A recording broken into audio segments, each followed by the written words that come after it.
On May 22, 2025, at 10:47 a.m., the Riverbend Maximum Security Institution in Nashville, Tennessee, recorded an execution that, far from going unnoticed, reopened a complex chapter in the state's judicial history. In a system that seeks closure, the death of 75-year-old Oscar Franklin Smith became a new point of controversy. Smith had been sentenced to lethal injection for the brutal murder of his wife, Judy Smith, and his two teenage sons, 16-year-old Chad and 13-year-old Jason. At first glance, for many, it seemed the logical and expected end to a triple homicide case, an outcome that might perhaps bring closure to the victims. But the apparent simplicity faded in the face of the questions echoing throughout society and in the minds of those who closely followed the case. Why, despite Oscar Franklin Smith insisting on his innocence until his final breath, was the sentence carried out? The persistent denial of a death row inmate, even in their final moments, always casts a shadow of doubt, fueling debate about the infallibility of the system. And even more relevant, what does this execution, the first in Tennessee in 5 years, reveal about a system that resumes capital punishment after a pause filled with uncertainty and scrutiny over its own methods? The resumption of executions is not a mere administrative act. It is a declaration of intent, a restart of a practice that deeply divides public opinion. This is the script of his life, his crime, and a last meal laden with symbolism. A narrative that interweaves the brutality of an act, the intricate legal maze, and the persistent questions about justice, truth, and humanity within the context of capital punishment. Prepare for a deep dive into a case that challenged certainties and left an indelible mark on the heart of Tennessee. On the night of October 1st, 1989, what should have been the tranquility of a family home turned into the setting of an indescribable nightmare. On peaceful Luty Street in Nashville, the lives of Judy Smith and her sons, 16-year-old Chad and 13-year-old Jason, were brutally ended. They were attacked inside their home and killed with excessive violence, using an arsenal of 3 different weapons, suggesting either fury or chilling premeditation: a knife, a gun, and an awl. The cruelty and the multiplicity of methods used pointed to a personal and vicious attack. The scene discovered by investigators was indescribable. Lifeless bodies, fatal wounds inflicted with unheard-of ferocity, and a confusing scene full of traces of a desperate struggle. The brutality of the crime shocked even the most experienced officers. And at the center of this massacre, the accusation quickly focused on the victim's husband and father, Oscar Franklin Smith. Circumstantial evidence, though not direct, mounted quickly and seemed to close the circle of suspicion. Investigators found a bloody fingerprint on the sheet next to Judy's body, a crucial detail that, although it seemed solid, had a peculiarity: it was missing 2 fingers. This absence eerily matched the condition of Oscar Franklin Smith, who lacked 2 fingers, an unsettling link to the crime scene. Additionally, in a 911 call made by Chad, one of the sons, a desperate cry was heard. "Frank, no." Frank was the name the family affectionately used for Oscar, the boy's father. This final cry, captured in the emergency recording, cemented the accusation, painting a devastating picture of the attacker's identity. Media outlets such as Yahoo News, WZTV, Fox 17, Nashville Banner, and AP News, in their reports at the time and retrospectively, highlighted this evidence as fundamental to the conviction. Equally shocking, and adding to the mountain of circumstantial evidence, was the testimony of several witnesses. They recounted that just a week before the murders, Oscar had threatened to kill his wife and children, an ominous warning that, in hindsight, took on a chilling meaning. And, as if this were not enough to seal his fate, it was discovered that Oscar had recently taken out life insurance policies on all of them. This act, in the context of the threats and the murders, was interpreted by the prosecution as clear evidence of premeditation, a financial motive behind the atrocious crime. The combination of the fingerprint, the 911 cry, and the prior threats painted a portrait of guilt that, for the jury, was undeniable. Once arrested, Oscar Franklin Smith embarked on a legal battle that would last more than 3 decades, an intricate labyrinth of appeals and denials that, for him, represented a fight for his life and reputation. In July 1990, just 9 months after the crimes, a Davidson County jury sentenced him to death.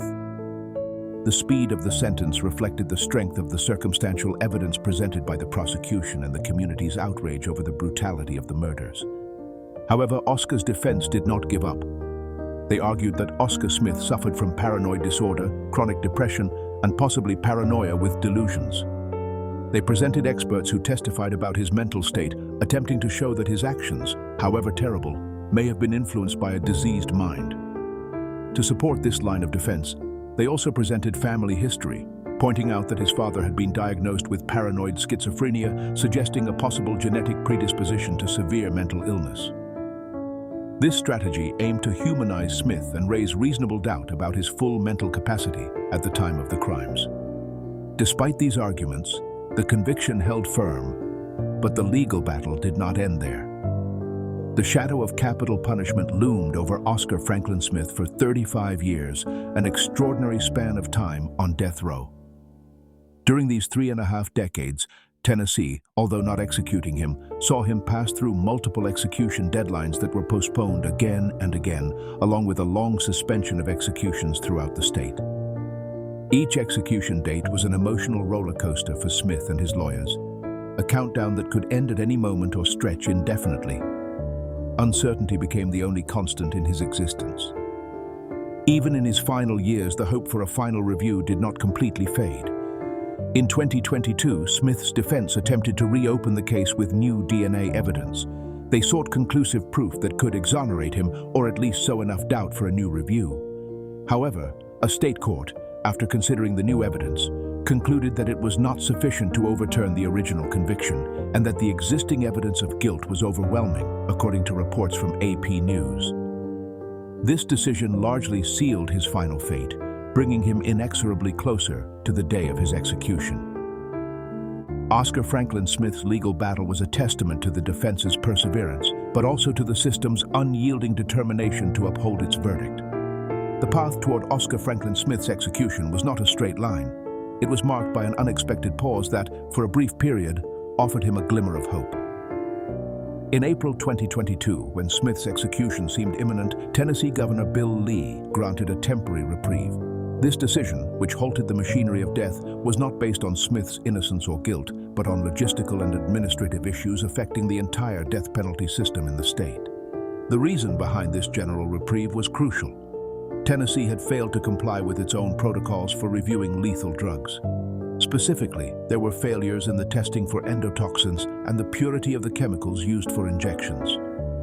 The concern was that the drugs might be contaminated or not pure enough, which could cause unnecessary suffering and potentially violate the constitutional ban on cruel and unusual punishment.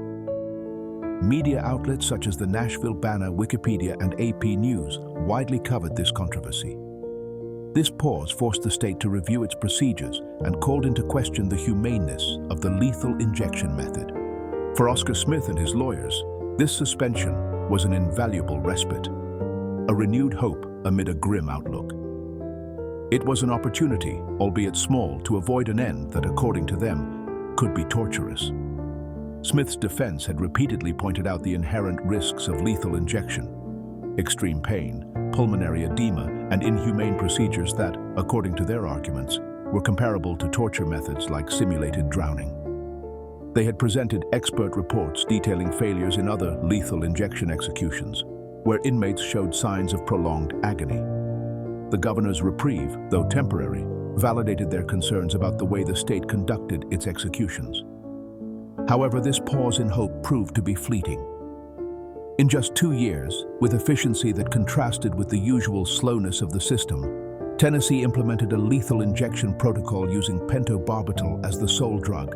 This change aimed to solve problems of scarcity and purity by standardizing the process with a single agent, supposedly easier to obtain and control.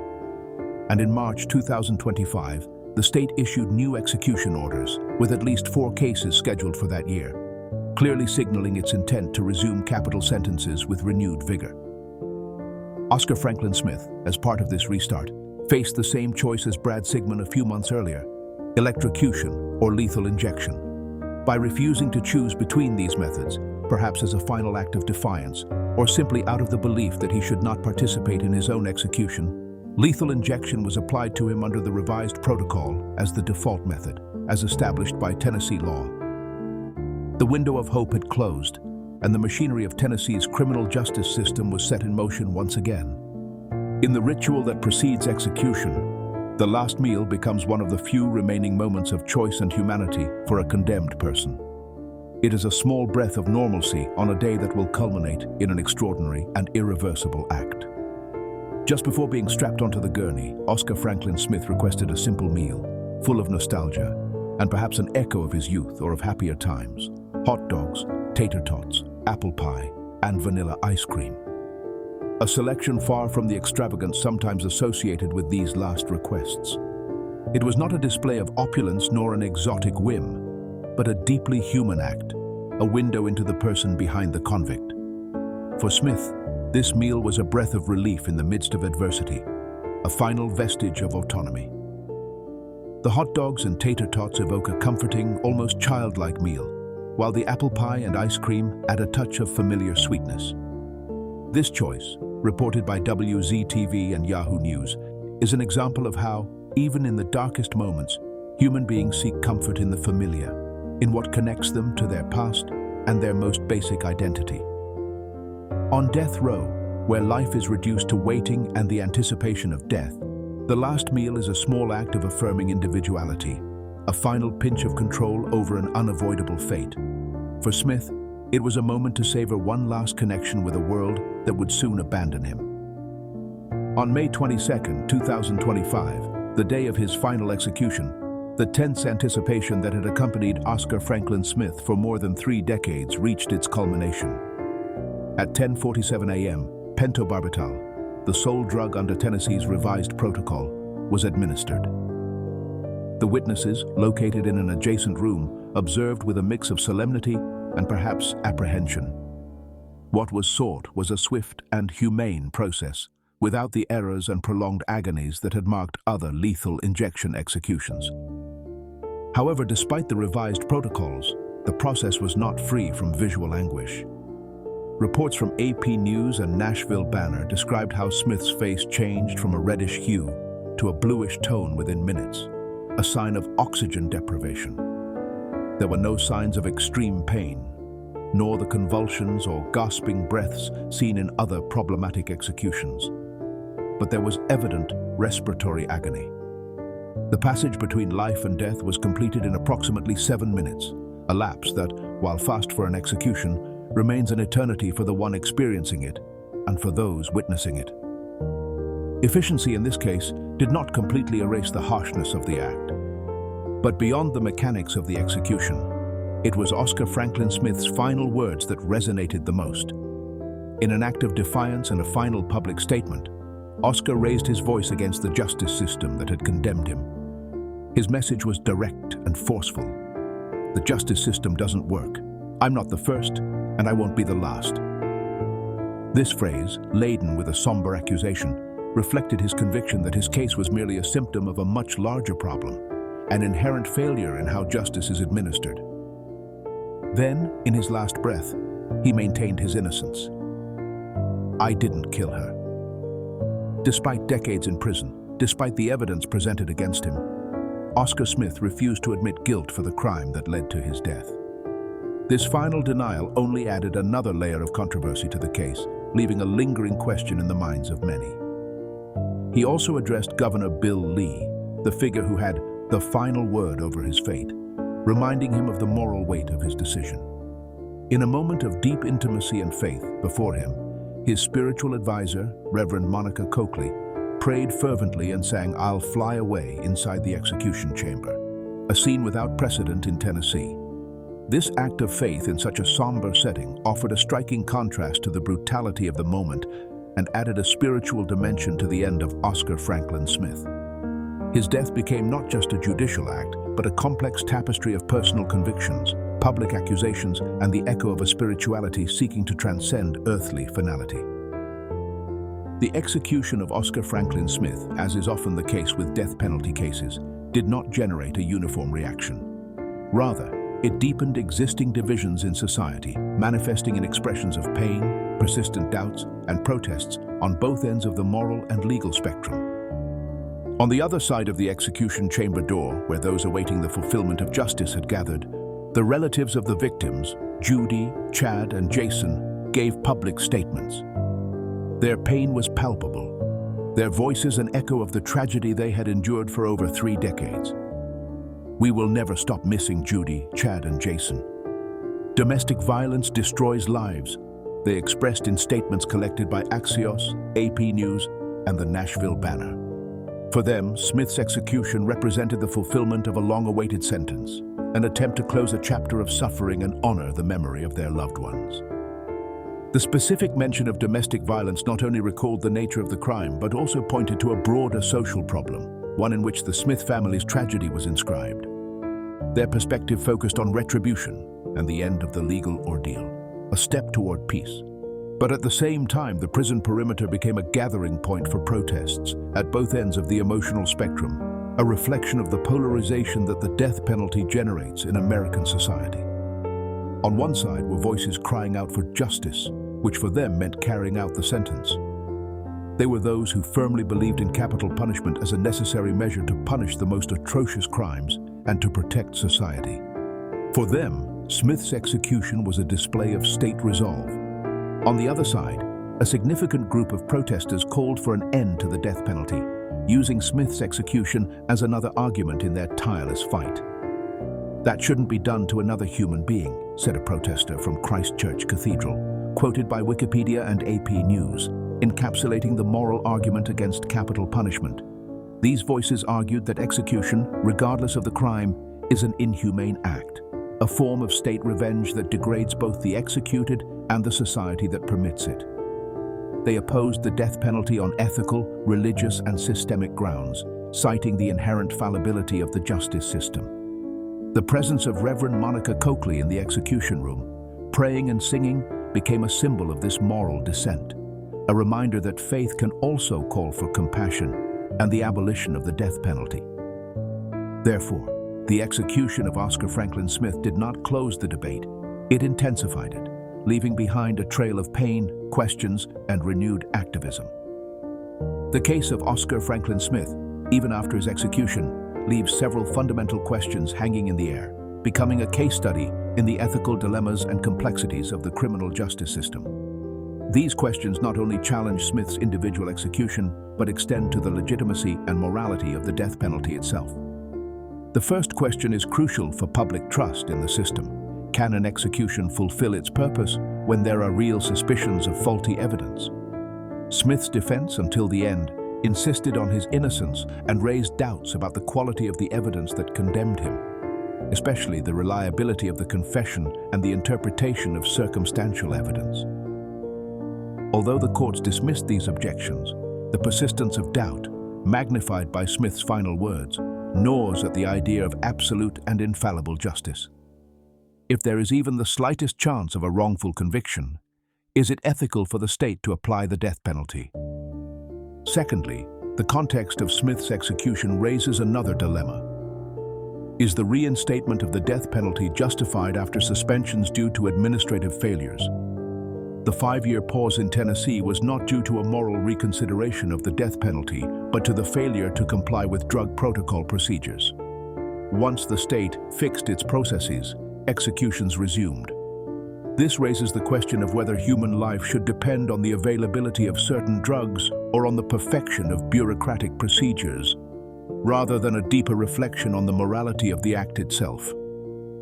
Finally, Smith's case, with its 35 years on death row, poses a question about the temporality of justice. What legitimacy does the death penalty have when it is delayed so long that it casts doubt on whether justice was served or merely stagnated? Decades of appeals, delays, and the uncertainty of multiple postponed execution dates turn the death penalty into a punishment in itself. The prolonged agony of death row raises questions about whether such an extended process serves the purpose of retribution or becomes a form of cruel and unusual punishment due to the passage of time. Smith's lengthy process highlights the contradiction of a system that seeks closure but delays it indefinitely, leaving the condemned in a legal and psychological limbo for most of their lives. These ethical dilemmas resonate long after the lights of the execution chamber are turned off. inviting deep introspection about the values that guide our justice system.